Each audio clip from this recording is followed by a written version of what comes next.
Hello. Long time no see, everyone. Uh, it is Sunday, November 19th, 10 a.m., where I am in Colorado. And I suppose we are coming up relatively soon on PhD application deadlines. So I am happy to talk about absolutely anything today related to grad school or PhD admissions or life, but my assumption is that most of the questions will be related to that, as is typical. Now, I realized actually the last time that I did one of these and forgot and then didn't figure out what to do about it. But when people leave comments in the chat before I go live, like over the past 3 or 4 days since I've had this live scheduled, they show up and then they disappear. So there were at least two more comments that I saw at various points over the past few days that now are gone. Um, and I don't remember what the first one was actually. So if you showed up before and asked a question in the chat and you don't see it in the chat now, please ask it again. But I will start with answering the question that I remember from, I believe, yesterday. I saw it, and I don't remember who asked this question, but it was a current PhD student who was asking about norms for collaboration. I believe what they were asking was if it's okay, or if I think what they were asking was if it's okay to collaborate with faculty beyond your advisor, and if there are norms for doing that or how advisors feel about it or that sort of thing. And I can give you a pretty quick answer to that, which is that people feel very differently about this. Um, and I've seen it handled a lot of different ways. I mean, I would say it would be probably unusual for an advisor to straight up say, no, you're not allowed to ever work with anyone besides me. That would be strange, in my opinion.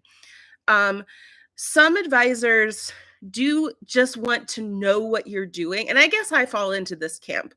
I'm fine if my students are doing other types of collaborations in which I'm not involved, but I want to know about it, in part because it's important that I have a sense of their workload, so that, especially if they're working as a research assistant for me, that I'm not putting work on them that they can't do, or that sort of thing. So and also, frankly, when you're a PhD student, it can be very, very tempting to say yes to every possible opportunity, because opportunities seem important and rare, and you just have to do everything.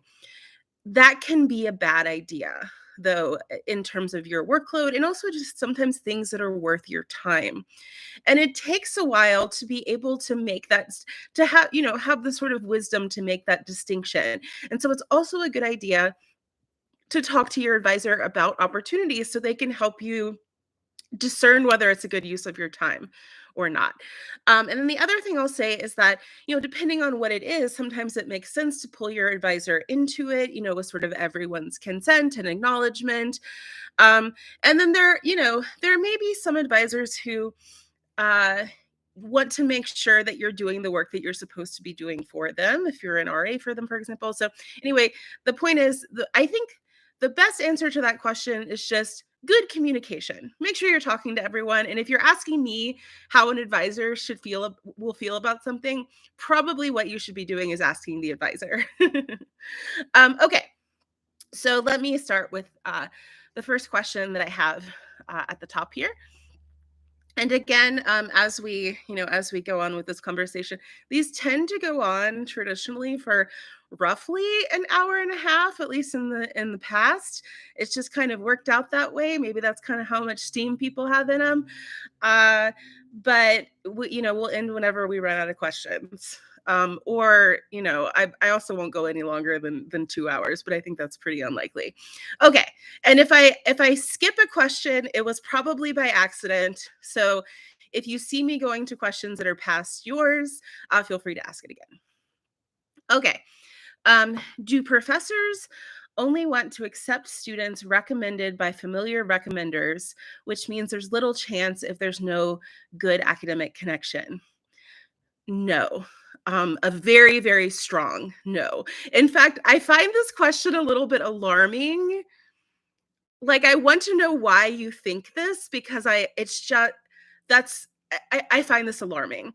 And if this is something that you're hearing, I think you might be getting bad advice or bad information. I mean, not only would this just be awful, like I mean, this would just be like a bad thing for people to do, but also like the way that this would create inequity is like just blows my mind. So absolutely, I have never heard of this happening before, and I can't imagine that it's true. And if it was true, if there really is some department somewhere where like the only way you can be accepted into their PhD program is if you know someone, you do not want to go there. So at least I have a clear answer on this one. Um, all right, someone says they're currently an assistant professor wanting to pursue a PhD in mechanical. I don't see a question. So if you have a question, feel free to ask it. I don't really have anything except good luck, I guess. And I have lots of videos with lots of advice on PhD applications. All right. So someone says, someone is asking for someone says they're 40 and searching for an international conference abroad. Red flags to are you the person who asked? Okay, now this jogged my memory. Someone, maybe it was you, had asked a question about picking a conference to go to before you're in a PhD program. And it was just like, what should I look out for? Do you have any tips?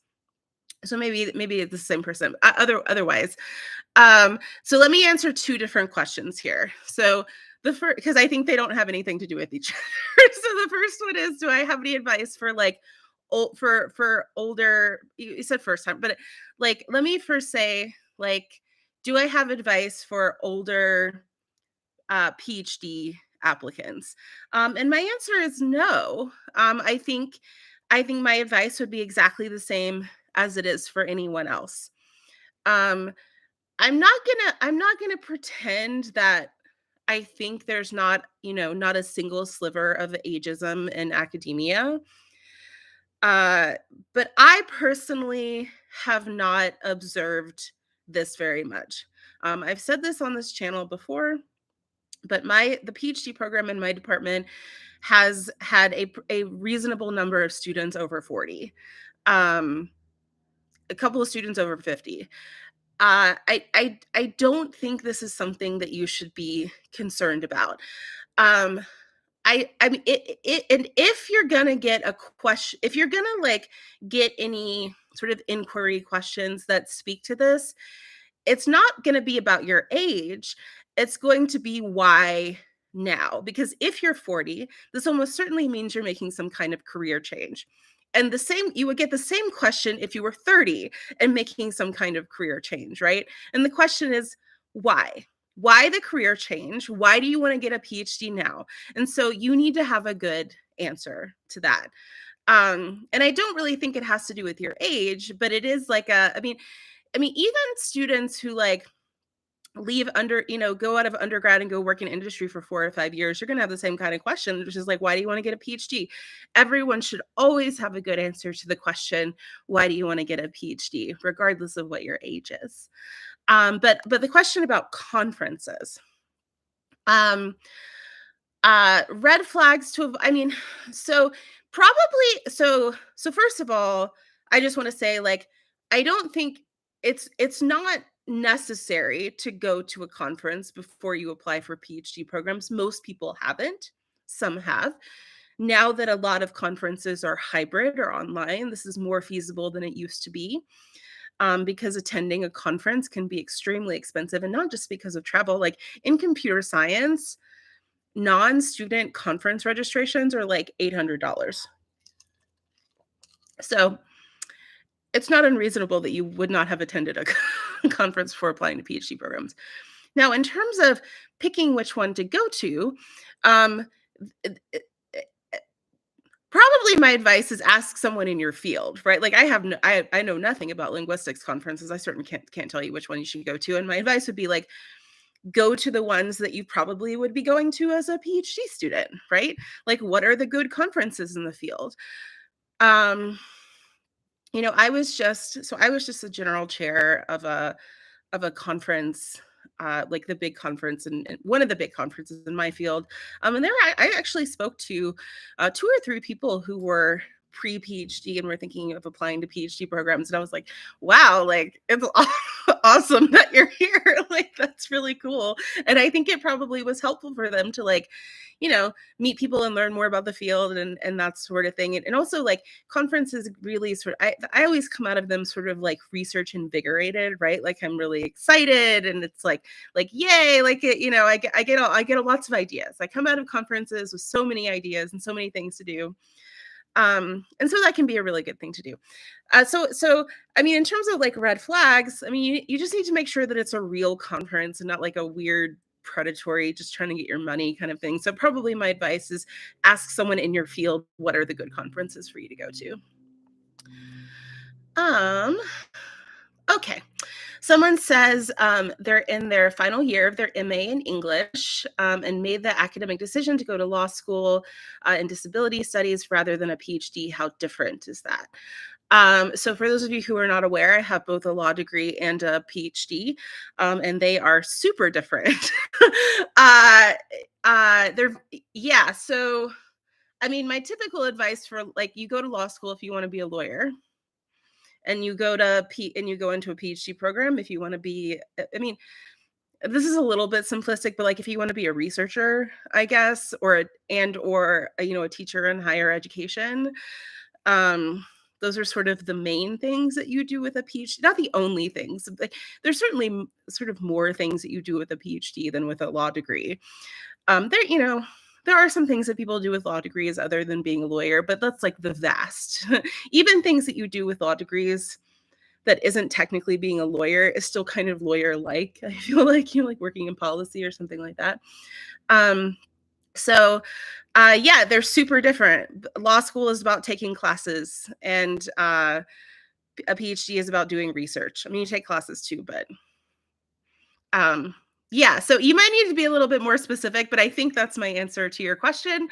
And typically your goals would have made it very clear which one of those is the right path for you. Someone says, I have a call with a potential PI tomorrow. It's supposed to be a brief discussion.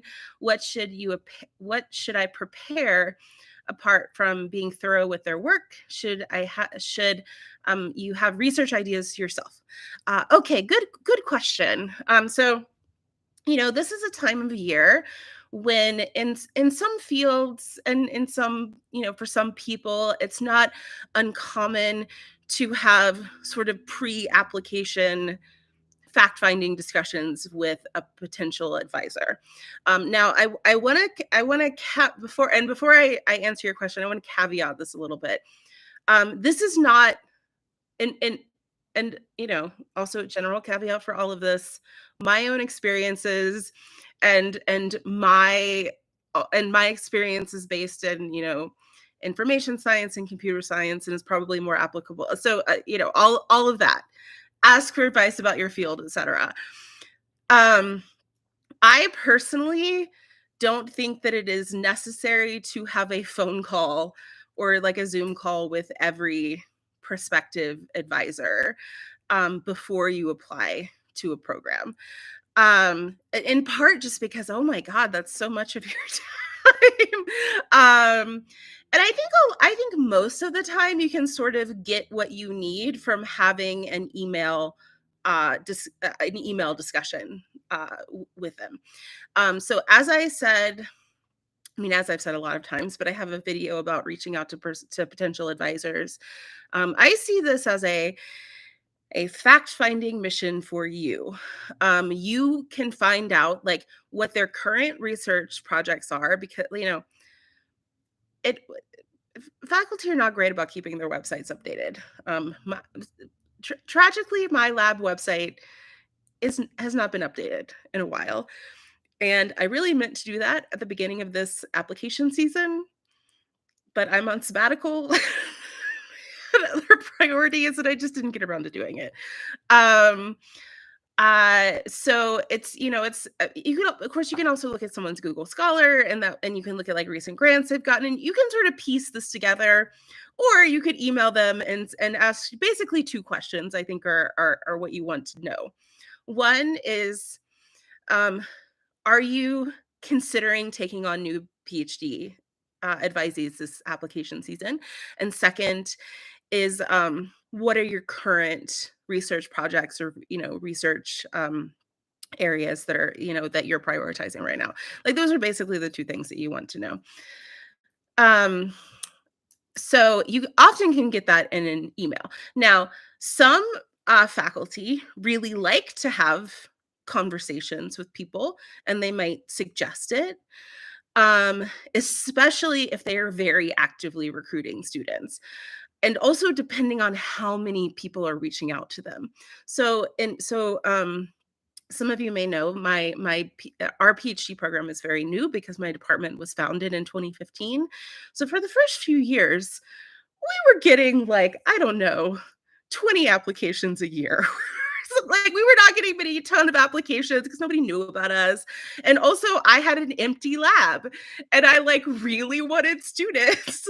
And so, I was more than happy to like have an hour Zoom call with everyone who reached out to me. Not everyone, but like, who seemed like they had a good research interest in that sort of thing. That's not really the case for me anymore, in part because so many people are reaching out to me.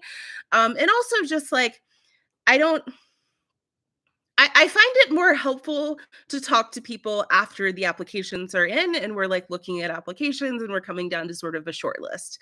Um, so different people feel differently about this. Don't be discouraged if you reach out to someone and they don't immediately suggest a phone call. And this is also why, like, in my advice video, I said like it can be, you certainly can like leave open the potential, the offer to talk to them without demanding it, I guess.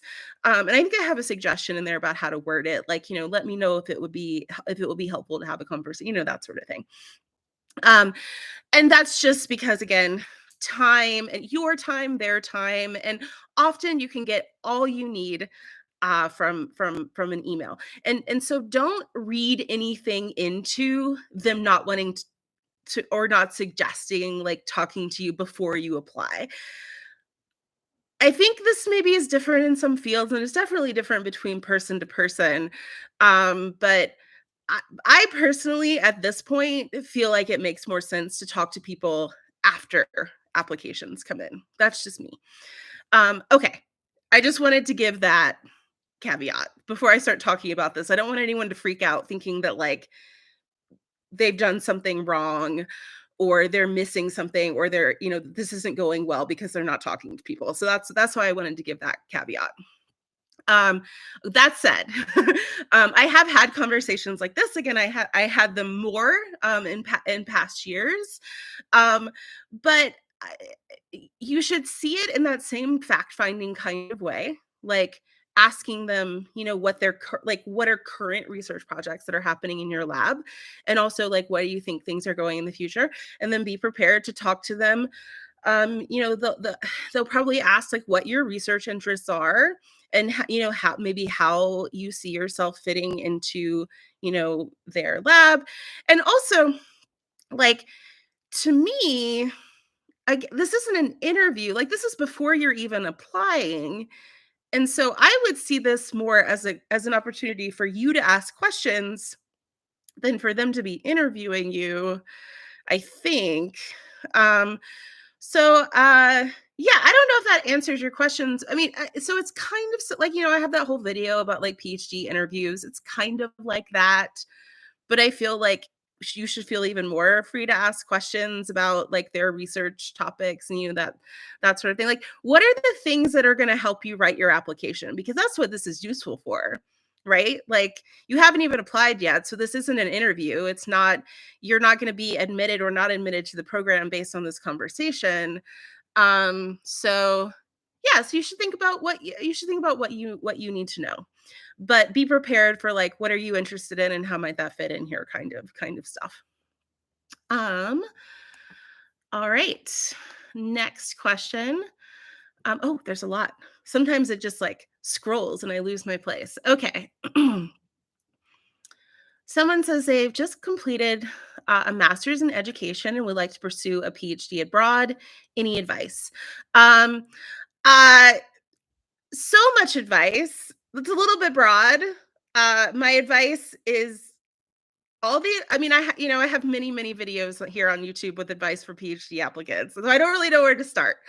I don't know. I don't think I have specific advice about applying abroad versus not abroad, except that you should try to find some advice from people who are in that country, because sometimes norms are slightly different in terms of applications and PhD programs and that sort of thing. So I think, so that's my advice, I think, is if you're thinking of applying abroad, try to find some advice, whether on YouTube or written or reaching out to people in your field in that country.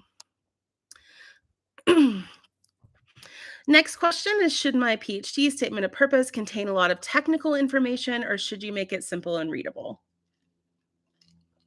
I get so I'm immediately wondering, like, what do you mean by a lot of technical information? Like, my immediate reaction is probably no, because typically when people say a lot of technical information, yeah. So I'm not sure what you mean by that, but probably you should keep it readable. Um, I mean, a PhD statement of purpose isn't really show me everything you know. And so I have trouble imagining. I mean, I can't I don't I'm trying to think of what a PhD statement of purpose would look like that had like equations in it, and I can't imagine that. I mean, if technical skills are very important to the field that you're going into, then talking about those technical skills makes a lot of sense, but I don't know how you would do that in a way that's not readable. So I do have a whole video with advice for statements of purpose that might be useful if you haven't seen it. But it is a little bit about, your research interests and what kinds of things you want to do, but it's also about why you want a PhD. And so yeah. Um yeah, I'm not sure if that answers your question, but probably it should be readable at least. Um Someone says, I have a relevant experience at Intel. Will it help your profile for a PhD? So industry or any kind of work experience that is relevant to your field is certainly helpful for a PhD application. Um, it can be really good, in fact. You should always, as I mentioned earlier in the stream, like a big question that you're answering in all of this is, why do you want a PhD? And so sometimes that can be part of that answer. Maybe the work that you did made you realize how important research in this area is, or maybe the work that you were doing was a kind of research and that made you realize you wanted to do more of it. So yeah, sure. All right. Next question. Should the contents of my statement of purpose and letter of recommendation line up? For example, if I write about my master's thesis research in your statement of purpose, should you ask your thesis advisor for a letter of recommendation? Um, hmm. I'm thinking because I'm actually trying to follow the thread a little bit here. Um, Your letters of recommendation should be from the people who can best speak to your potential as a graduate student. Um, and it seems like your thesis advisor would be the number one person for that. So I'm having trouble imagining a world in which there would be a reason to not ask your thesis advisor for a letter of recommendation unless unless you had some kind of falling out, or they're like an unpopular person in the field. I feel like there'd have to be a reason for you not to ask them, as they seem like the most obvious person. So I'm not sure if I quite understand the question about like should they line up? Um uh yeah. You can write about research interests in your statement of purpose that don't necessarily have a letter writer attached to them. I get if that's the question. But yeah, I have trouble imagining why you wouldn't want your thesis supervisor to write a letter of recommendation, because the thesis supervisor is sort of the closest thing to, what a PhD advisor would know of you. So yeah, I would say ask them unless there's a reason not to, and there might be a reason not to, in which case don't. But I wouldn't like tie that to what's in your statement of purpose. Someone says I was offered a GRA, graduate research assistantship, from an undergrad prof. I think he wants me to do a PhD in his lab. His lab isn't perfectly aligned with my goals, and there are better labs out there. How should I consider this? Well, I think there are two different things here.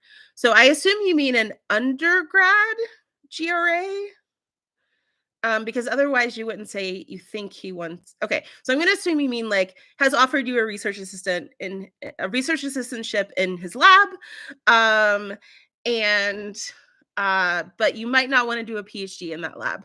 That's fine, totally fine. Um, I think my advice would be so if you want to do the research assistantship, take the research assistantship. I mean, it's going to help you regardless. Plus, if you decide you do want to do a PhD in that lab, or it could end up being your only option. Like there's some possibility, hopefully not, but that's a possibility. So you should totally do that. I would say that is separate from whether doing an undergrad research assistantship in a lab certainly does not obligate you to do a PhD there. And if that person thinks that it does, then maybe that's not someone you want to work with. Like that seems a little toxic. Uh, I've had undergrads work with me in my lab, and I've even told people before, if you apply to this PhD program, you will almost certainly be accepted, and I would love to continue working with you. But also, you should apply other places too. Like that would be the typical thing to do. Um, and then then you might decide to go there or not, and they shouldn't be upset about it if you don't want to go there, especially if it's because of like research interests. So do the assistantship, but also apply to the places you want to apply. And then if you have choices and one of them is this lab, then you make that decision in the same way that you would make any other kind of decision, and they shouldn't be like offended by that, especially if it's research, but also if it's research interest, but also like there is some traditional wisdom that it's good to have some different types of to have some intellectual diversity in your training. So some people will explicitly tell you that it's a bad idea to get your PhD at the same place you do an undergrad degree. I don't actually think it matters that much, but some people would even explicitly give you that advice. You can even use that as an excuse if you're worried they might be offended. Um, Someone wants to know how to spot red flags and prospective supervisors during a PhD interview. So I have a whole video on this as well. If you haven't seen it, it's like how to pick an advisor, or something like that. Um, and yeah, and so PhD interviews, which aren't happening a lot yet. I mean, some people might be having these sort of pre-application kinds of conversations, and it is possible that you talk to someone and it's so bad that you decide to not even apply there. But most of these conversations are going to be happening in a few months. Um, so again, I have a whole video about this because I'm sure I'm not going to think about things as I'm talking through this now. But I mean, everyone's priorities are different, right? Like, people feel differently about different kinds of things.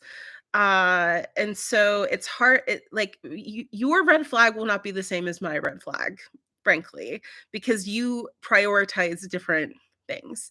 Um, I mean, honestly, the biggest red flag is if their students seem miserable, I think.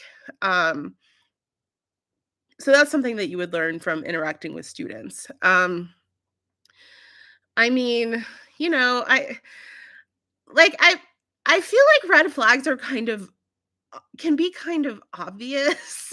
Like if someone starts like if someone leads with like, you know, how prepared are you to put in a 70-hour work week? Like that's probably a red flag. You know, like do they and do they seem like they're respectful? Do they seem uh yeah, I mean I'm having trouble thinking of like specific kinds of things that don't just seem kind of obvious.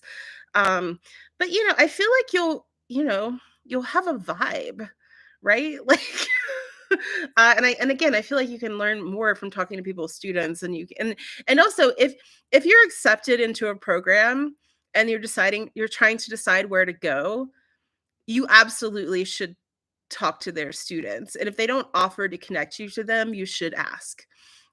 Because that's like that's how you can really learn, what they're like. And you can ask them about their advising style. And some people also have different needs for advising style. Like some people would prefer to have an advisor that just leaves them alone. Some people want some hand holding. And so it's gonna be different for different people. But I think you can get a pretty good sense of whether someone is like actively toxic by talking to them. Um, Someone says, my undergrad GPA is less than stellar, but master's GPA is good. Is there a good way to bolster your application? You have two publications, which you feel like isn't much. Having any publications prior to applying to PhD programs is good. In fact, it is good because it is not even necessary, or it shouldn't be necessary, at least. But the question is whether there's something you can do to bolster your application. I mean, if you're out of school now, then like there's probably not a ton you can do. I mean, I also wouldn't be. So you said you have a good master's GPA. I frankly don't see why someone would care about an undergrad GPA if you have a master's degree and your GPA is good and everything else is good. Like it's sort of like how if you're applying to PhD programs, why would someone care about your SAT score? Like like that was then, this is now. um I mean, I have a video that's like what to do if you're rejected from PhD programs, and that video is basically about ways to improve your application, like after you're out of school. So there might be some ideas in there, but like I don't yeah, I don't know. I mean, it seems like your application will be fine, based on based on the one sentence that I have about you here. Someone says, how has generative AI changed PhD admissions? And also, how has it changed the entire way research is done currently and in the future? How has it changed PhD admissions? It has not, to my knowledge. I mean, so this is only so this is the first application season in which this is really relevant. You may recall that ChatGPT came well, okay, last year ChatGPT came out literally 2 days before our PhD applications were due. So it had no impact, at least in my program last year.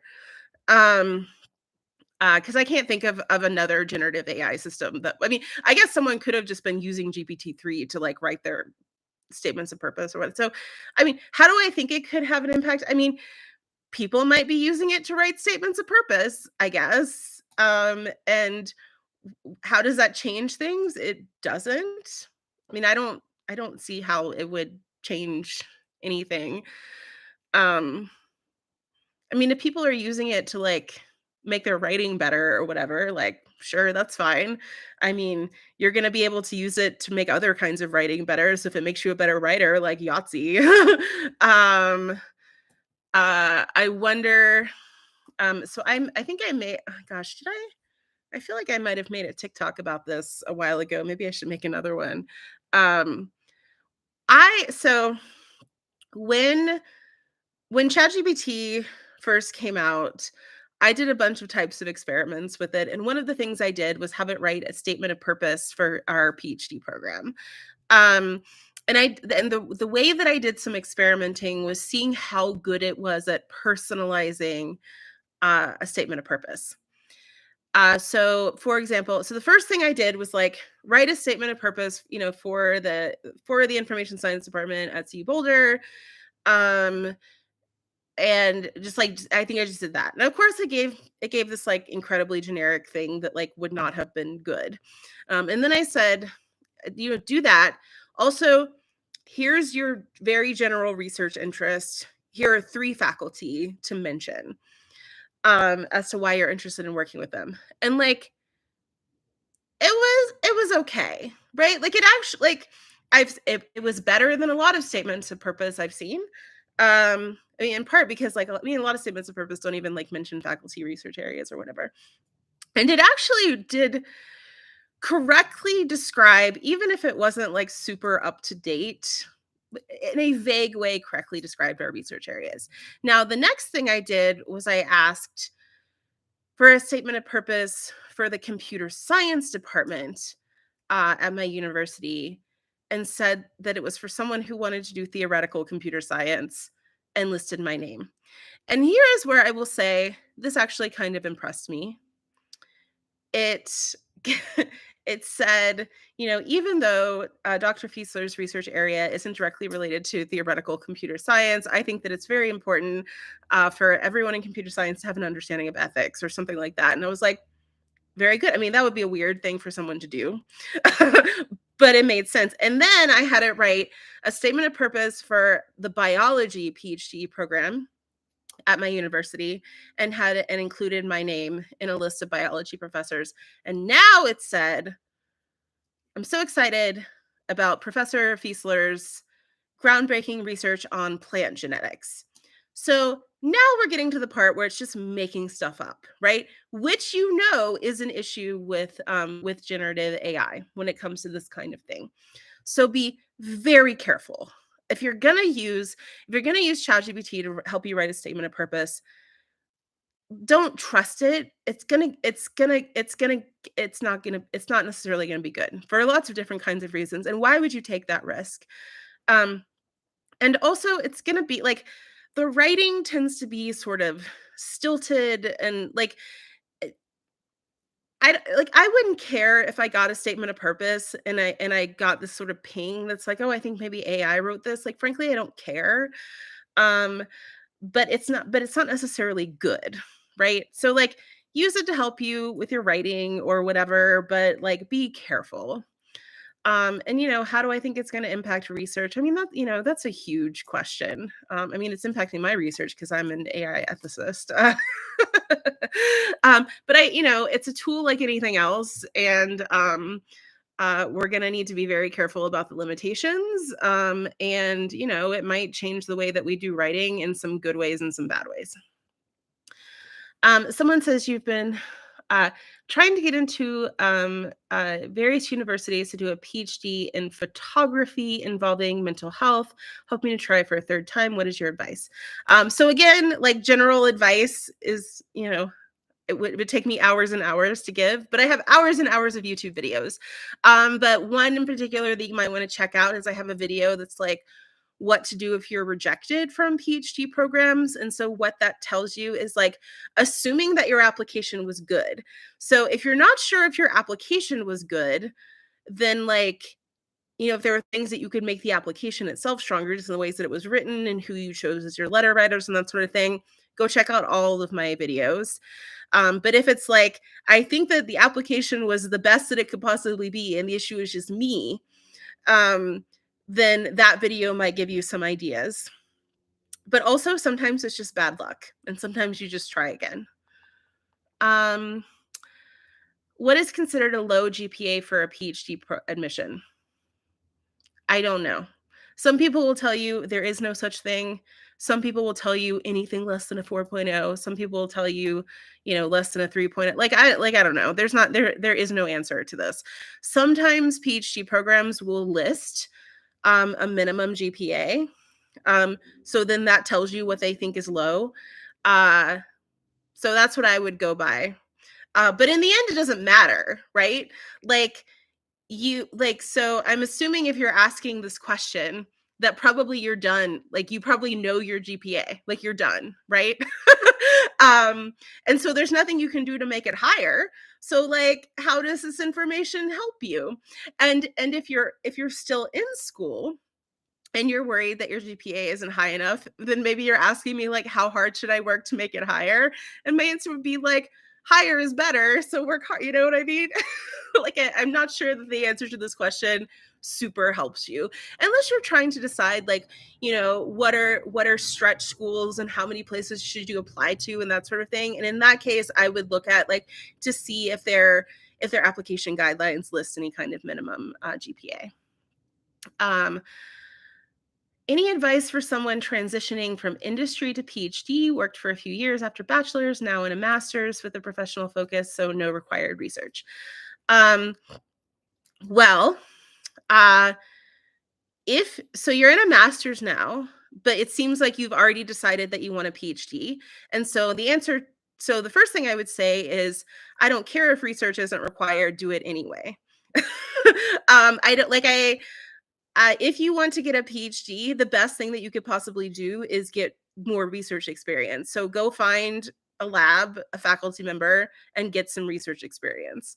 Or take classes where you know that you're going to do research projects in those classes. That's the best thing that you can possibly do. In part because my advice for transitioning from industry to PhD, or applying to PhD programs if you're transitioning from industry, is that you need a good answer to why. Why do you want a PhD? Why do you know that you want a PhD? And so getting research experience and being this is what I want to do for the rest of your life is the best answer that you can possibly give to that. All right. Oh, sorry. It scrolled away from me again. You all just have so much to say. I love it. Okay. Next, where is it? Do I see it as a big disadvantage when the topic you want to study in your PhD is different from the one you got publications on in your master's? No, I do not see that as a big disadvantage. And the example that you gave here is games to mobilization online. That does not seem different to me. I mean, usually when people ask me this question, they mean oh, I got a master's degree in economics and now I want to go into computer science. It seems like what you're saying is I did this one project in a field and now I'm interested in this other slightly different thing that's also kind of related in the field. So, no, that does not seem like a disadvantage at all, especially in your case. But even in the cases where you're switching fields, as long as you can tell a good story about how you got from there to here, it should be, totally fine. I mean, okay, my master's thesis was about blog-based role-playing games. So I studied people pretending to be Harry Potter on LiveJournal. And then when I applied to PhD programs, I was I want to do copyright and computer science. So, what are my tips for someone with a low GPA? Do you think it's better to do a second bachelor's or a master's? I cannot imagine. Okay. Wait, let me make sure that I believe this. I have trouble imagining circumstances in which doing a second bachelor's degree makes any kind of sense in comparison to doing a master's degree instead. The only reason that I can think of is if you were so drastically switching fields that you wouldn't have the kind of background knowledge required to be even to do a master's program in the new field. If that were the case, then maybe you do need to get a second master's. But it doesn't seem like that's what you're asking about. You're asking about what do I do if I have a low GPA? So do a master's. I mean, I don't know that having a low GPA will prohibit you from getting into a PhD program. You could always try. You could apply for PhD programs and master's programs at the same time and see what happens. But if you only have an undergrad degree and you're worried about your credentials as an undergrad, whether it's not enough research experience or a low GPA or whatever it is, not, don't have good people to write you letters of recommendations, anything that you're worried about, if you can't get into PhD programs with those credentials, the obvious thing to improve your credentials is to get a master's degree. Now, there are lots of reasons someone might not want to do that. The biggest one being that it costs money. But it is the sort of obvious advice. And in terms of GPA, it would definitely help. Like if someone has a master's degree and they did great in it, like I don't even care about their undergrad GPA. Like again, I mean, I said this earlier, but like it's like caring about someone's SAT score or something. Like that was a long time ago. You have proved yourself since then, and you have proved yourself in something more relevant, which is grad school classes. Next question.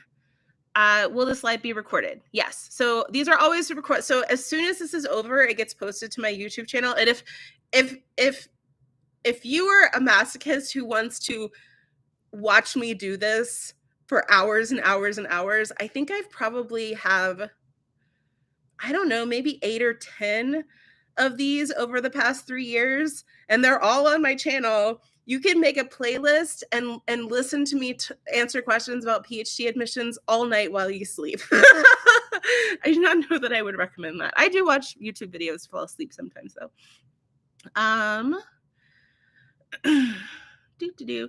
Do professors? Oh, hi. Yes, I answered this question at the very beginning, and I'm going to answer it again because I think it's a really important question. The question is, do professors prefer to accept students recommended by familiar recommendations, i.e. less chance if there's no good academic connection? Now, so I'm going to say this again. I have a feeling that probably the same people aren't here who were here in the first 5 minutes anyway. So what I said when I answered this the first time was that I find this question alarming. And the reason I find it alarming is because I'm alarmed that someone would think this, which makes me wonder what kind of advice you're getting or where you're hearing this. Like, so the answer is no, 100% no. And if there was someone who was like that, then you don't want to work with them anyway, because that's awful. So anyway, that's my answer is no. But also I find the question alarming.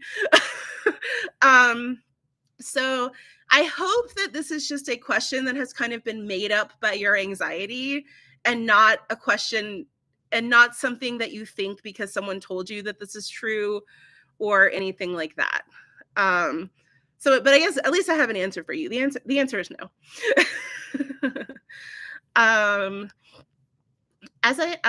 Next question. As I mentioned, I want to do a PhD in photography involving this is not a question. But cool. Yay, good luck. All right. Next question. If you have 2 different research directions and you can see them fit into a single program, can you include both of them in your statement of purpose, or should you focus on one? Okay, so I feel like my answer to this is slightly different depending on how, okay, so they're probably not as different as you think, would be my guess. Like, I mean, I guess if you're applying to a PhD program, and I'm going to use computer science as an example, and you're like, I have 2 research interests, and one is theoretical, like mathy theoretical computer science, and the other one is, I don't know, HCI with a focus on designing for accessibility. Like, those 2 things are extremely different, and I don't know how you would focus on but also I can't see anyone having interests that are that different. My guess is that what you have in mind here is more like you have a sub area and then you have like different sorts of interests that are still examples of the same thing. So what seems more likely to me is that you're like, I'm applying to a PhD program in computer science and I'm really interested in human computer interaction. For example, I'm really interested in like online communities for marginalized groups, but also algorithmic fairness, because both of these are examples of, how we can design technology to make it, more equitable or something like that. So if that's the case, and I think that what I just said is perfectly fine to have in a statement of purpose. But if they are so different that you can't even sort of umbrella them under the same thing, then maybe you do need to pick what this is a great example of a kind of nuanced thing in a statement of purpose where getting some like actual like concrete advice from someone would be a really good idea. And so one of my number one pieces of advice for PhD applications is, and I've said this before, send a draft of your statement of purpose to your letter writers and ask them for feedback, because you're going to have to send it to them anyway, right? Like they're going to ask you for it if you don't give it to them. And they're the perfect people to give you advice. So like, send it to them and be like, and also I would really appreciate, if you have, this is just a draft, so I'd really appreciate any advice that you might have. So this would be the perfect kind of thing for like one of your letter writers to give you more explicit advice on. Okay. PhD in education advice. You've been offered a lecturing position in your home country, but would like to do your PhD abroad. Would lecturing give you a leg up? Sure, probably. I mean, some fields value teaching experience more than others, but it tends to be helpful in part because PhD students often have to work as teaching assistants, and so knowing that you know what you're doing can always be. I mean, it's not going to be one of those things where like you weren't going to get into a PhD program, but now that you've done this, you definitely would, probably. But I think it could only help. I mean, if the question is like, should you do this instead, like put off applying to PhD programs? That I don't know. I think that's a very personal, and it depends on a lot of different kinds of things. Does already working as a researcher give you a leg up in PhD applications? Yeah, sure. Any kind of research experience is great for PhD applications, because again, a big thing about a PhD application is like, show me that you can like what is your potential as a PhD student, which means what is your potential as a researcher. And if you already have that experience, not only does that help show your potential, but it also shows that you know what it is. And so therefore when you're like applying to PhD programs, it's not like, well, do they really know what they're getting themselves into? Also, it often means that you have someone who can write you a letter of recommendation that can speak to how you are as a researcher, which is always nice. If your primary goal is to teach college and research is secondary at best, is it still a good idea to get a PhD? Depends on what kind of college. So in some fields, you can be, an instructor, a lecturer, a non-tenure track faculty member with just a master's degree. In which case, if that's what you want to do, if that's your dream job, then try to do that. Then why spend the time getting a PhD? That said, it can sometimes be easier to get that kind of job if you have a PhD, but again, it's not always necessary. I mean, actually, a master's student who was working with me, she did her thesis. She was a CS master's student who did her thesis with me, got a CS teaching faculty job right out of her master's degree. So it really kind of depends on the field. I would ask around, ask if they're, if these are jobs that you can get with a master's degree or if you need a PhD. Someone says, I've applied to a few PhDs, but because I have a year and a half rather than 2 years of a master's, you lack 30 credits. If you do a relevant 15 credits and 2 courses online, would you be, I have no idea the answer to this question. I'm sorry. I think you might be asking about something very specific in terms of requirements for a particular program, and I have absolutely no idea. This sounds like something where you email someone and ask them this question. So someone says, I wanted to ask someone else. Sorry. So when you reference a question that I've already answered, I probably don't remember what it was. Um, so I'm not sure what someone's asked. Someone says wanted to ask someone else other than oh, sorry, you're the one who asked about your thesis supervisor letter of rec. Okay, sorry, got it now. Because you wanted to show different sides of your research experience. So usually you get three letters of recommendation, right? So I mean, so you are the only one who knows who is the best letter writer for you. Again, it's the people who can speak the best to your potential as a graduate student. Now, not knowing anything about you in particular or your situation or who these people are, my typical assumption is that a master's thesis advisor is a better letter writer than someone you took a class with. And the reason is because they can speak to your research skills and not your taking a class skills. That said, again, it's going to be totally different for everyone. And so you should pick whatever are the best letter writers for you. Someone says, I'm going to apply for 4 different programs. How should you choose one of them? What types of things should you consider to accept the offer? Well, I made a whole video about this, and it's like yay, you got accepted into more than one PhD program. How do you decide where to go? So if you haven't seen that, you might find it useful. It gives you a lot of things to think about. But the way that you worded this was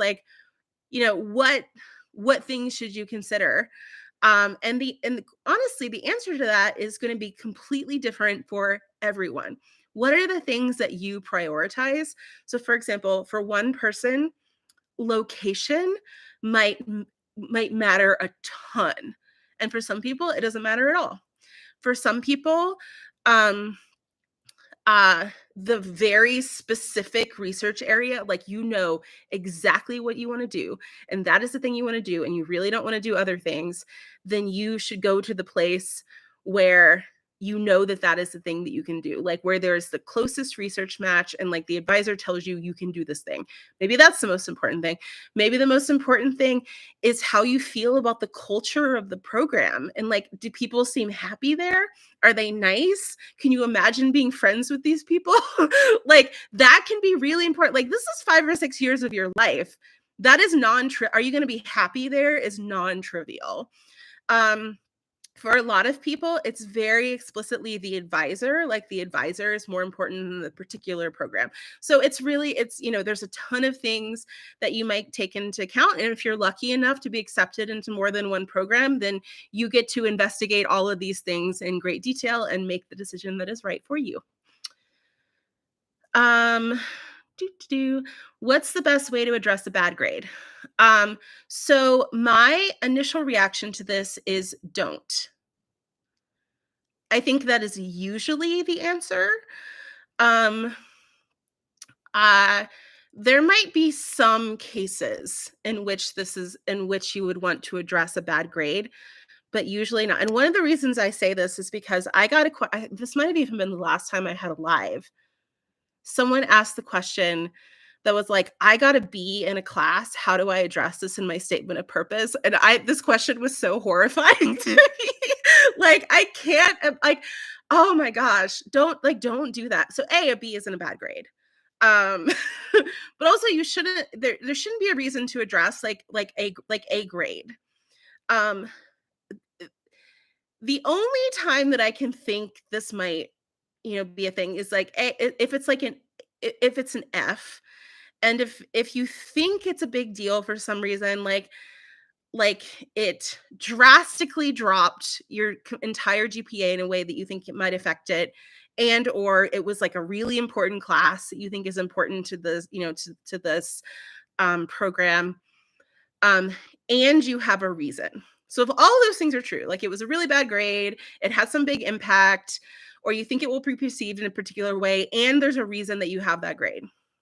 Like let's say like, I don't know, a parent died, or you were like you had a like health crisis, or something like there's a reason, and that's often the case when like if you have a 4.0 GPA and 1 F like if I saw that in an application, I would just assume that like something went off the rails for this person and completely ignore that F. Be like I don't care what it is. It was clearly something, and it's none of my business, but I'm not going to take that into account. That would be how I would read that. Now I can't guarantee that would be the case for everyone. But if this is the case, my first advice would be, is this something that a letter writer could address instead of you? Like, if that's the case, I think that can actually be the best way to do it. Like if a letter writer can say, this person, even though this thing happened to them, they went on and are so excited about research, like that can be a good way to do it. But if you need to address it in a statement of purpose, I would frame it like that. Like even though this thing, I still am so excited about research. Like that, like I would frame it as like I overcame something or something like that. Now, actually, the same person who asked me about the B, I think it was something like I got a B in a class because I decided to prioritize other classes instead. Should I say this my statement of purpose? No, definitely do not. Definitely do not do that. So, especially if there isn't a reason for the grade, then like don't like. There's no way that can help you, right? If I read a statement of purpose that was like, also just so you're aware, I did get this 1C, but it's because like I decided that semester that the class was too early, so I didn't want to go to an 8 a.m. class. So that's the only reason. Don't do that. So this is going to be very personal, whatever your particular situation is. But I would not feel obligated to address about. I don't know if different people feel differently about this. But I think that's pretty standard advice, that if you're going to address particular grades in a statement of purpose, that like there usually should be a pretty good reason for that. I completed my master's in computer engineering. Currently enrolled in a first-year PhD program with no funding. Oh, sorry. I'm struggling to find an advisor. What do I advise? A couple of things I would advise. One is talking to like whoever is the head of your graduate program or that sort of thing, and asking for their advice. They're going to be able to give you better advice than I can. And then you should start to try to get to know faculty. Maybe ask if you can sit in on some lab meetings, talk to some students about their experiences with their advisors, take classes with people you think you might want to work with. So I would talk to someone in a position of power in your department, and also try to get to know faculty in whatever way you can. Someone says, oh, also, I just want you to know, when people just say thank you, I do see those. I don't want to say like you're welcome every time so someone knows what I'm speaking to, but you are all very welcome. All right, next. I have a master's in applied math and have done email to many professors, but could not get the acceptance. Please guide you. So, okay. So let me see if I can interpret this. So I think what you're saying is you've emailed prospective advisors. Now, I'm confused here because you said, but you haven't gotten an acceptance, but you didn't say you've applied yet. So I'm going to assume that what you mean here is you've emailed some professors and either you haven't heard back from them, or you got an email back that said like, I'm not accepting new students or something like that. I would not let these things discourage you. I would apply anyway. There are tons of reasons you might not hear back from faculty when you email prospective advisors. I posted about this on social media somewhere recently. And one of my faculty friends at another university said, the reason they're not getting emails back from me is because I get 200 emails a day. And that is So true. Like, I'm sure I have missed some emails from prospective students.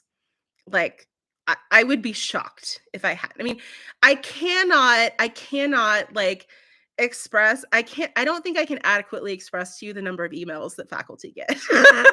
It's a and also like frankly, my university email system is doing some crazy things with spam quarantining. Like, we just moved to Microsoft Outlook, or like to 360, to 365, and it is doing the weirdest things with like quarantining emails. So like, anyway, I'm sure I've missed stuff.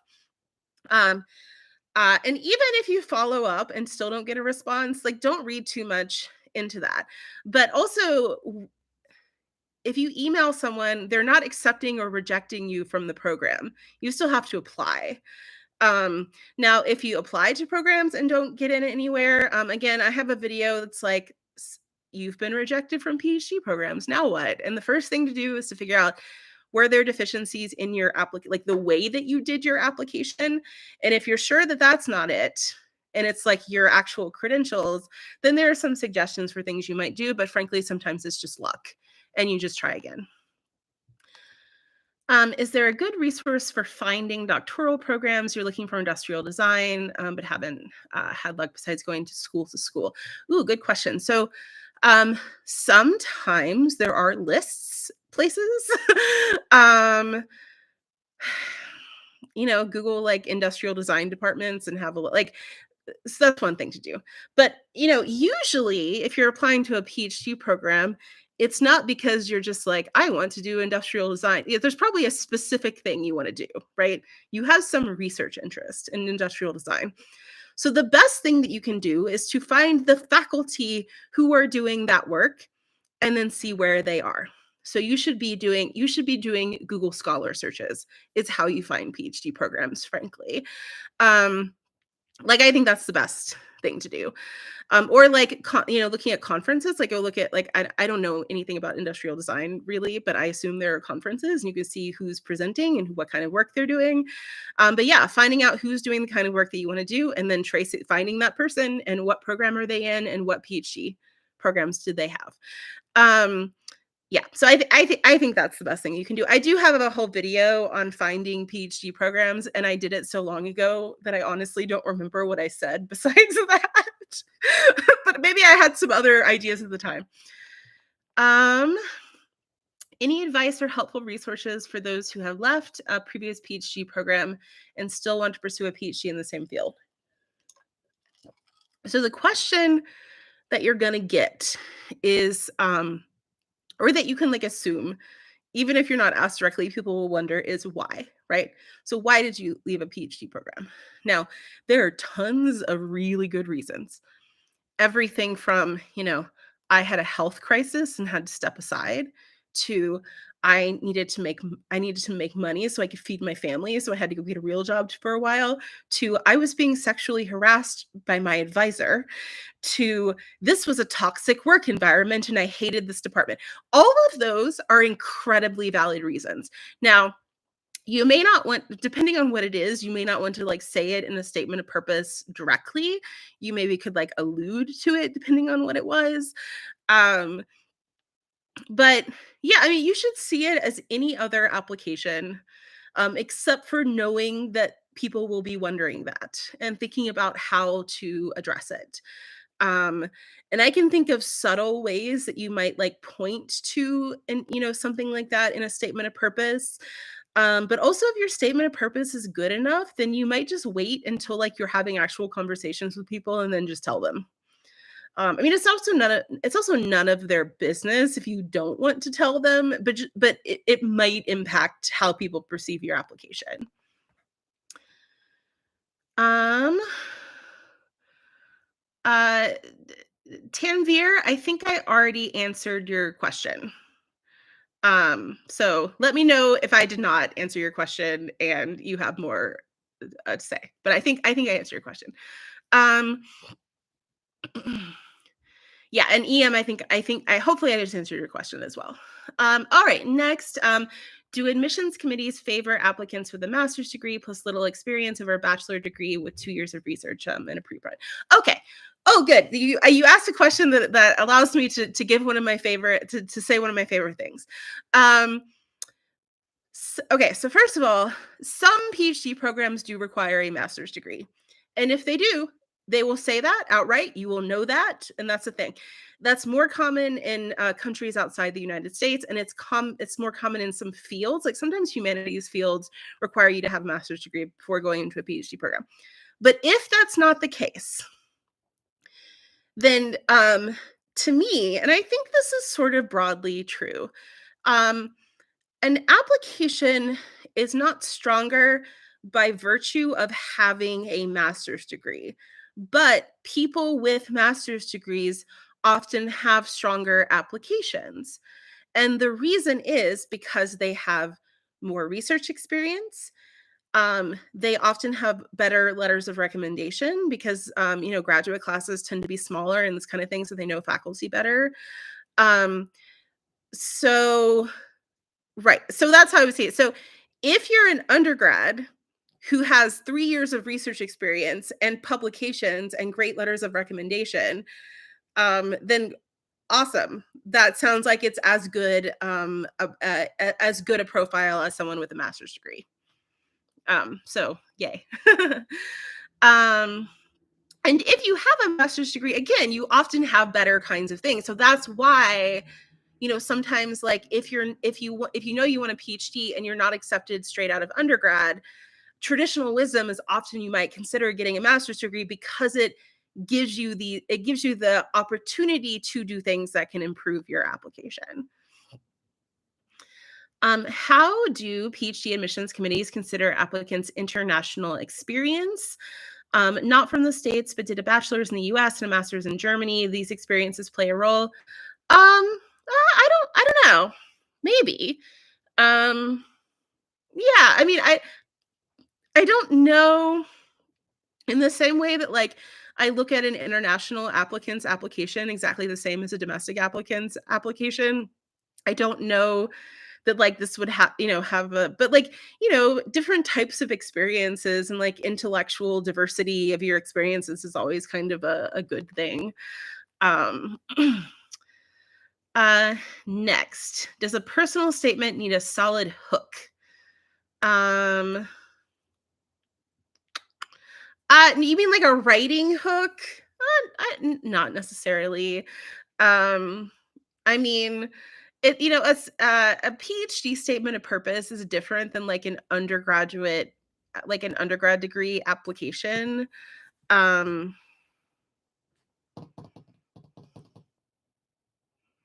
Also, I just realized that I think this live stream might be showing ads like during the live stream, which has never happened before. If that's happening and it's like pushing people out of the live stream, I apologize. I'll figure out how to turn that off for next time. I don't think that's ever happened before.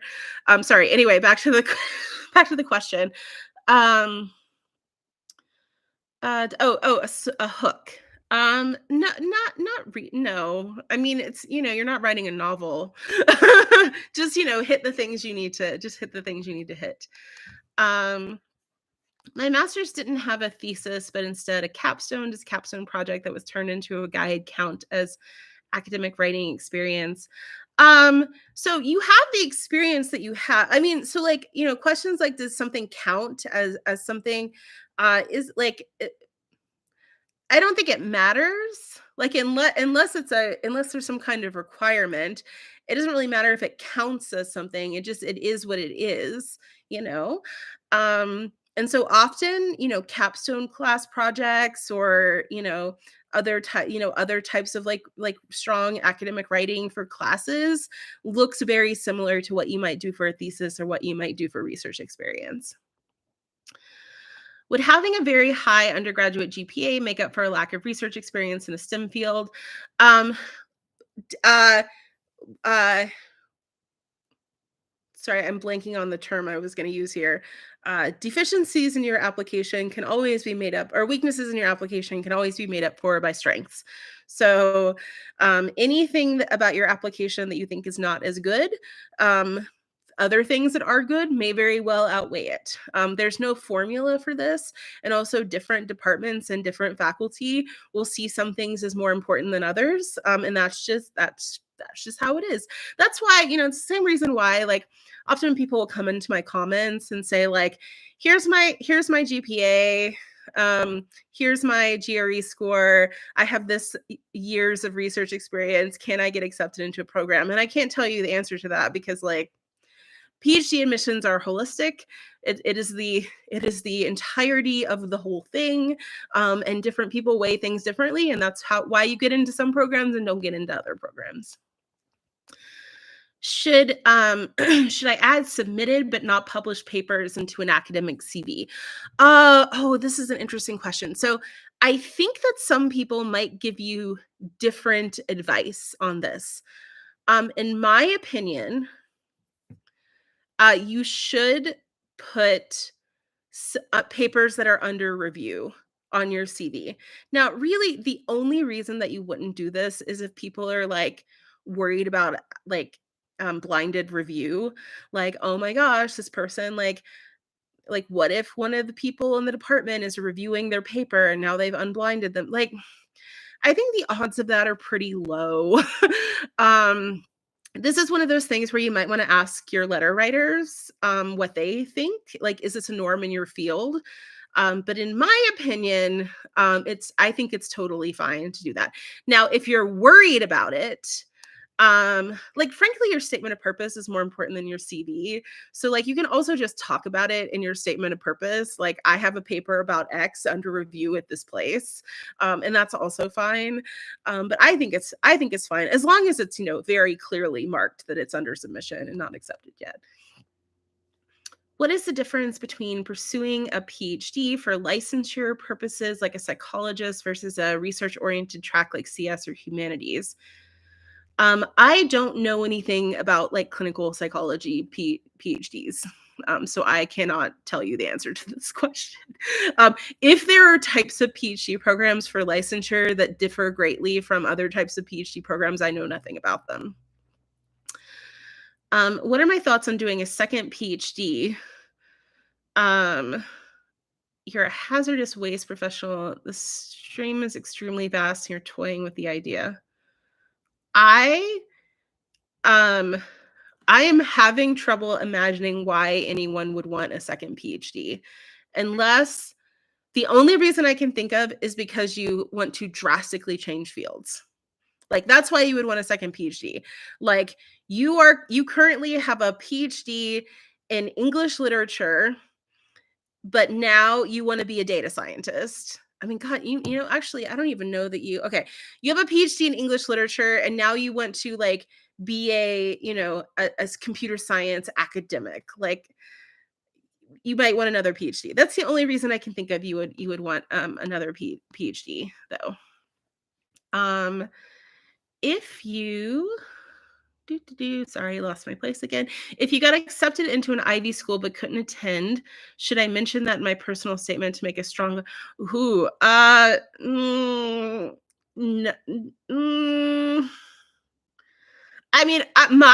my answer to this is no. I think that's a little silly. Um, that said, so I made a YouTube short recently about how I think that even considering under the prestige of an undergrad institution in PhD admissions is stupid, because it doesn't tell you anything useful.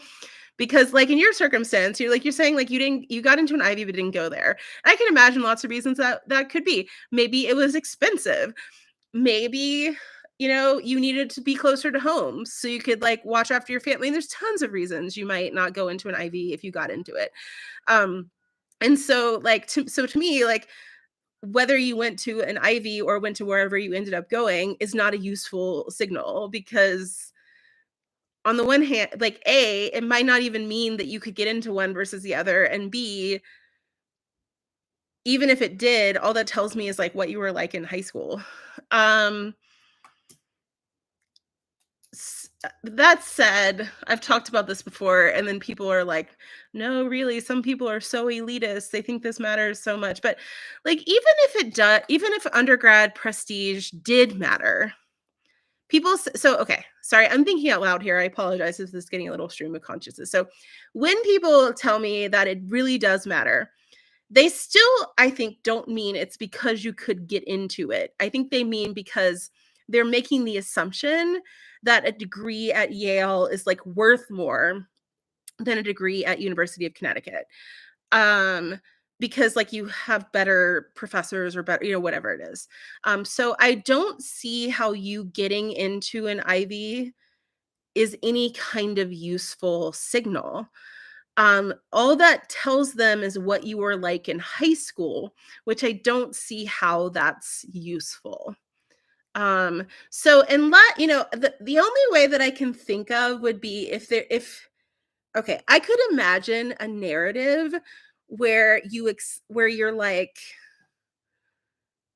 okay, I could imagine a statement of purpose that was like, um, you know, I really I've been so interested in, uh and studying computer science for so long that I was accepted into, MIT's computer science program. Um, but because I come from a low socioeconomic background, I decided to stay close to home and attend, UMass Amherst instead so that I could live with my parents and I could work during my, but I worked so hard during my PhD or during my undergrad studies, and I did all these great things studying computer science. And now my mission in life is to like help low income students like get into computer science. I could imagine a narrative like that where it like sort of made sense to mention it, but I can't imagine a way in which you just sort of like slip it in there that wouldn't seem a little weird. So, and as I suggested to someone else before, this is one of those cases where if you decided to do that, you might have a letter writer read a draft and see how they react to it. Um, how specific should you be about your research interests in your personal statement? Um, so I have a video about statement of purpose. If you haven't seen it, you might find it useful because I talk about this in some detail. But the short version is that you should make it clear that you have a research interest that is not so specific that it seems as if you are inflexible or that people can't see themselves advising that work. So like and also this is something that is slightly different in terms of applications for PhD programs in different countries, or like in different there's different norms in different programs. So like in some places you're actually supposed to like propose a specific project. This is pretty common in Europe. But for PhD programs in the US, which is what I have familiarity with, a statement of purpose is more like describe your research interests and who you might want to work with. And so a good way to do this is to explain the overarching topic and then things that are an example of that. So like I think the example that I give in my statement of purpose video is like I am interested in um, algorithmic fairness. That feels like let's say you're applying to a computer science program and you're like, I'm interested in algorithmic fairness. Like that's a good sort of like level, I feel like. And then to be more specific, you can kind of give examples, which can be sort of tied to particular, things that faculty in the department are doing. Um, and then it's also kind of clear like that then you're giving an example, and then it's not like what I would not recommend doing is saying my dissertation will be on X and here are the 3 studies that I'm going to do. I would be a bit broader than that, and part of it is because it's and part of it is because you want to make sure that faculty in the department can kind of see you in their lab or in their research space. And again, this varies a little bit by field, and so you should see sort of what the norms are in your discipline around this, because again, in some like in disciplines that aren't lab based, like more humanities disciplines where you're not working as directly with an advisor, then this is a little bit different. So I would get some advice on this from folks in your field. Um, Someone has given me GPA and test scores and asked if their profile is okay. So I explained this a minute ago, but I can't answer. There's no way that I can answer this question. PhD applications are, they're holistic. They depend on a whole lot of different things. And thank goodness there's not like, an equation with a bunch of numbers.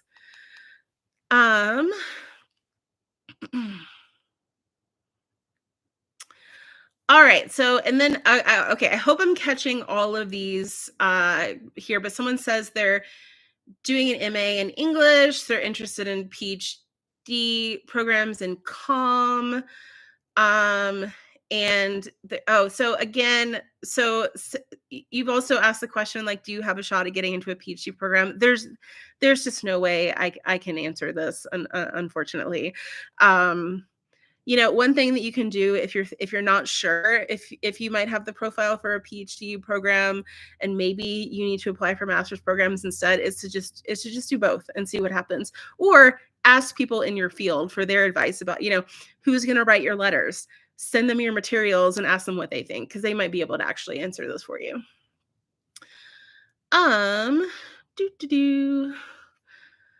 Someone says, I applied to a program and saw a mistake in a resume. You reached out to inquired if you can submit the revised document. Good or bad ideas past the deadline.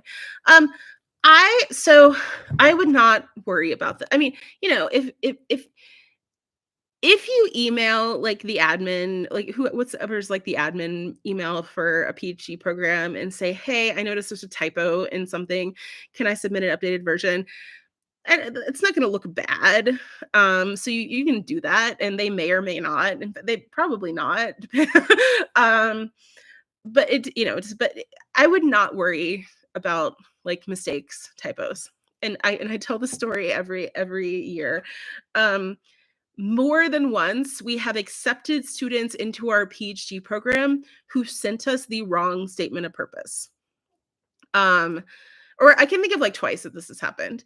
Or either like, so at least once they sent us clearly the wrong statement of purpose. Like they accidentally uploaded the wrong one, like wrong university name, wrong faculty members listed. In that case, I'm in a small program. We get, less than 100 applications a year typically. So it's not like huge. So we can do this. Like I emailed them and was like, hey, you sent us the wrong thing. Can you give me the right one? So that could happen. It also might not happen.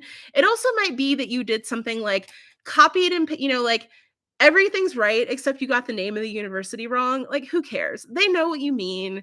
I suppose like someone could be like, oh, this shows a lack of attention to detail or whatever, but like, it's really not that big of a deal. And if your application was amazing, they're not going to reject you because of that. So if it's like there's a typo in your resume, like don't worry about it. I mean, it's always good to try, not to have mistakes, but like mistakes happen. We are human. Mistakes happen.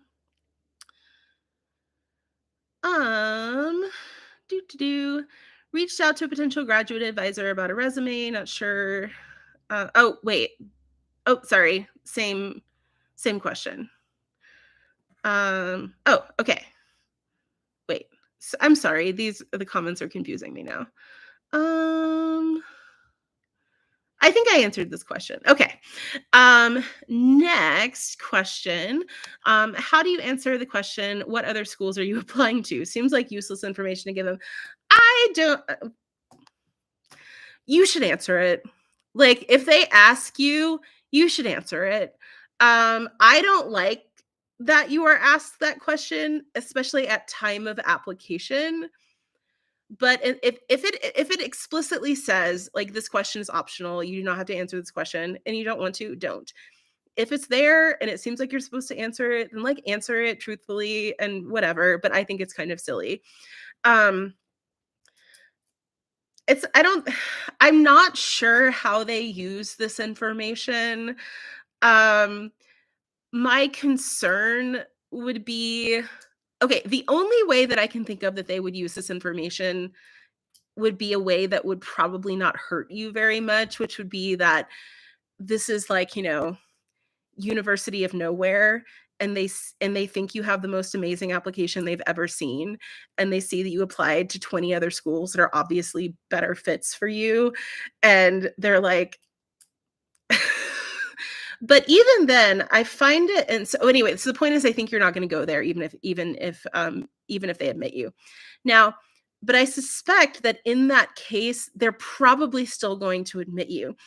If I had this information, so if I knew for sure where every student that I'm considering admitting applied to, the way that I would use that information would be to estimate the odds that they would come if admitted, not to change the decision. Okay, so when we are yeah, I think this is probably pretty typical, but when we're doing PhD admissions in my department, and like actually not this year, I'm on sabbatical this year, so this is the first time that I have not been the person running PhD admissions for the past 8 years. It's wonderful. But the thing that we would do is the students that we're thinking of admitting, um, we would like estimate the odds that we thought they were gonna come. So it'd be like this person, there's 100% chance we know they're definitely gonna come here. This person, like, there's a 50%, that sort of thing. But we don't use that to make the decision. We use that to decide how many people we can admit. Um, so if you've got if you're gonna admit 5 students and you know that 100% of them are gonna come, and you only have 5 slots available, then you admit those 5 students and no one else.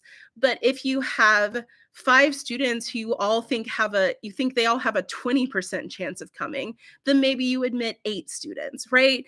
Like it could be that that's how they're using that information. So there's not actually any way that it's going to hurt you. This can also, and so I'll say this then when the time comes that you have been admitted into a program and someone, your prospective advisor, another student or whatever, asks you what other programs you've been admitted to, I don't think there's any way that it hurts you to tell them that information.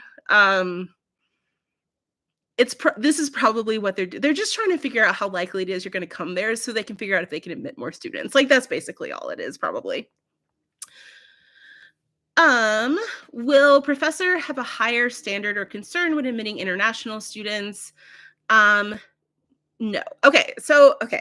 My answer is no. In my department, the answer is no. It has nothing to do with anything. I frankly don't even pay attention most of the time. I don't notice. I'm just looking at their statement of purpose. I've been told that this can come into play for some departments that have a large amount of funding that comes from funding agencies that don't allow international students to work on, like, if there's some department that has like some huge amount of DARPA funding and they're like, oh, we can't admit as many international students because they can't work, like, and I don't even think that's that common. So no, there may be things I'm not thinking of, but at least in my experience, it really doesn't matter. Oh my gosh, we're almost done. If you have more questions, ask them right now, because when I get to the end, I'm going to stop. Would a degree in computer science from a university of applied science hinder your PhD application for reinforcement learning? No. So no, but I also wonder if I'm missing something. I can't think of any reason why that would make a difference or why you would think that would make a difference, and so that's why I'm hesitating. But I think my answer is just no. Yeah, I think my answer is just no. um so I think so I mentioned like you might get asked what other schools you've applied to. So someone is asking if that's usually asked. No, not well, maybe. So I will sometimes, okay. sometimes I will ask students, prospective students, this, frankly, because I'm trying to help them. Um, like, there are times when students have applied to our program wanting to work with me, and even if I think they're great, and I'm even going to accept them and I'm happy to have them work with me, I know that there's a better person for them to be working with. Like, sometimes I just know, because they're going to be able to do work that's more aligned with what they want to do, or like someone I know, they're like, they have more fun. Like, there's lots of reasons there might be someone who's better to work with than me. And so when I talk to people, like, that's why, because like I'm happy to give them that advice. And in the time when I was more often talking to people prior to them applying, I would often give them advice for other places they should apply. So for me, I just want people to go to the best place for them. Like, even if I think they're going to be the most amazing student ever, I'd rather them go to the place that's going to be the best place for them to be, even if it's not even if it's not my program. So yeah, so sometimes you get asked that, sometimes you don't. It's your decision whether you want to tell them or not. It's not really going to have a big impact, I don't think. Um, Current PhD student asking for advice on oh, hi Grace, I know who you are. For balancing work and managing stress. Qualifying exams. And actually, I took the same qualifying exams that you took, because I believe you are where I went to school. I mean, honestly, my answer is like the same as this answer is, whenever, which is like, you're gonna be fine. Like, you are gonna be fine. And also, even in the chance that you're not fine, like, even if you completely like bombed your qualifying exams, which doesn't happen very often anyway, like, it's not the end of the world. There, like, I remember when I was in my PhD orientation, and I'm not going to say who this was, also in part because I might be remembering incorrectly, but a faculty member at orientation said that he failed his qualifying exams the first time he took them. And of all the things that someone could have said to make me feel better about everything, like, that was the thing. um that, like, sometimes stuff goes badly, and it's not the end of the world. I also know someone who's like the chair of a computer science department who did not get tenure twice. So these things happen. That said, you're probably going to be totally fine. And like, I feel like qualifying exams or preliminary exams are like one of those hurdles that isn't really as much of a hurdle as it feels like at the time. Like, it is, a thing that you have to get through, but it tends to be fine. And also, like, there's a little bit of a like later, I was like, man, it sure was nice to have all that time to just read things and learn things and like think deeply about things. Like, I would love to do qualifying exams again. Honestly, I want 3 months to just be able to like read a bunch of core literature from a list. That would be great. um, but whatever you do to manage stress is going to be like whatever that is for you. And the same thing goes for those of you who are freaking out about, like, once you submit your PhD applications, what do you do then to like handle your anxiety for the next however long. And that's going to be different for everyone. Like, what is it that calms you down, that gives you peace, that gives you joy? Maybe it's being with friends, maybe it's knitting, maybe it's playing Baldur's Gate. I don't know. Like, what is the thing that like helps you relax? And you should figure out what that thing is. And in the case of like you've hit submit on a PhD application, there's nothing else you can do at that point, right? Like that's there's nothing else you can do. So it doesn't help you to like agonize over it. I know that's a hard thing for me. I mean, I have the same problem. There's plenty of things that I'm anxious about all the time. And I try to tell myself this, and sometimes it helps and sometimes it doesn't. But yeah, it's going to be different for lots of different people. And honestly, honestly, it's not a bad idea to have a therapist when you're in a PhD program too. Like, I'll be honest. And if you're having a lot of issues with anxiety and that kind of thing, it really might help. And I say that as someone who did not do that and probably should have. And good luck. You'll be fine. So someone says, cold emailed a professor, was delighted to speak and set up a Zoom meeting, which was great, but she doesn't have funding. But she sent CV because she has partner, as like other faculty, sent a thank you email, sent a reminder, no response. Okay, so to summarize this, met with a professor, went well, doesn't have funding, said they might recommend other professors to talk to, but has not responded to follow-up emails. I think my advice is just apply to the program. Like, I mean, you can send your CV. I think that's fine. That was part of what you were asking. Like, I think that's fine. And you could also be like, hey, I just wanted to let you know that I applied to the program. I mean, unless this is a case where this is literally the only person who would be appropriate for you to work with, you have no interest in working with anyone else there, and she has straight up told you, you will be rejected if you apply here and want to work with me, then maybe don't waste the application fee. But if that's not the case, then I would just say, just apply to the program. Is it advisable to, 1, contact multiple supervisors in the same institution for the same program, 2, get a supervisor to determine which program to apply for? So first question, yes, that's fine. Unless people in your field tell you otherwise. In my field, this is a pretty normal thing. And actually our application says, like, our admissions information says, list 3 faculty members that you are interested in working with. And so, like, we know that there's like, you're like, you want to, you're going to talk about working with more than one person. So it's not, if you're reaching out to try to figure out who those 3 people should be, that's totally normal. So yeah, that's fine.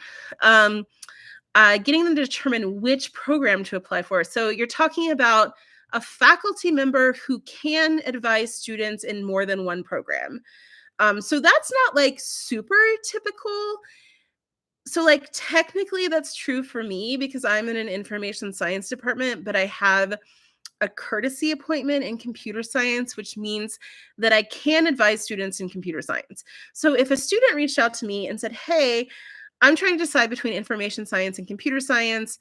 Here's what I do. What do you think? I would personally tell them, if you want to work with me, you should apply for information science because frankly, I can't see why anyone in a computer science department would want me to be their advisor.